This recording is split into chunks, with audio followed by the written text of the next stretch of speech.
Hello my YouTube family welcome back to my kitchen. Chicken recipe तो बहुत खाई थे घरे आ बाहरे को रेस्टोरेंट या होटल रे केबे रेस्टोरेंट स्टाइल हैदराबादी चिकन मसला ट्राए करिसेंती कि चलतो आज बनेकी देखिबा केमती होउची। नॉर्मल चिकन मसला ठू यार बनेबा प्रोसेस टिके डिफरेंट सेथिपई यार टेस्ट भी डिफरेंट। चलतो रेसिपी स्टार्ट करिबा।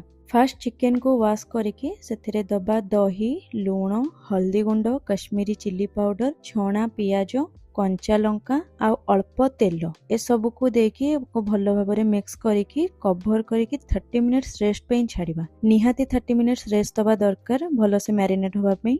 पैन रे ऑयल दबा। ऑयल गरम होबा परे दबा जीरा पान महुरी धनिया डालचीनी गुजराती गोलमरीच कटा अदा रसुण सुखिला लंका काजू याकू टिके भल कि भाजिबा।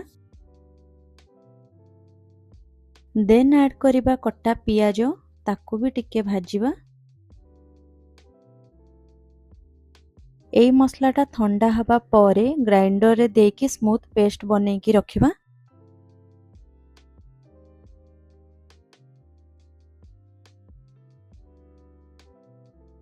पैन रे ऑयल दे दबा टिके जायफल अल्प टिके देबे गोटे तेजपत्र आ मैरिनेट हेथिबा चिकन याकू एबे हाई फ्लेम रे 2 मिनिट पई भलो से भाजीबा जेमती कंचा स्मेल पळेबो चिकन रो। एबे दबा मसाला पेस्ट याकू एबे 5 मिनिट्स कसिबा। फ्लेम टा लो टू मीडियम रहिबो। देन कवर करिकी लो टू मीडियम फ्लेम रे 10 मिनिट छाड़िबा कुक होबाको। एबे कुक हे गलानी ऑयल भी सेपरेट हेलानी। लास्ट को धनिया पत्र देकी मिक्स करवा। बस हे गला हमरो रेस्टोरेंट स्टाइल हैदराबादी चिकन मसाला से भी घरे। याको एबे गरमा गरम सर्व करवा। जदि रेसिपी भलो लगी थे लाइक करिवे चैनल रे नुआ थिले सब्सक्राइब करिवे। देखा हबा नेक्स्ट रेसिपी रे। बाय।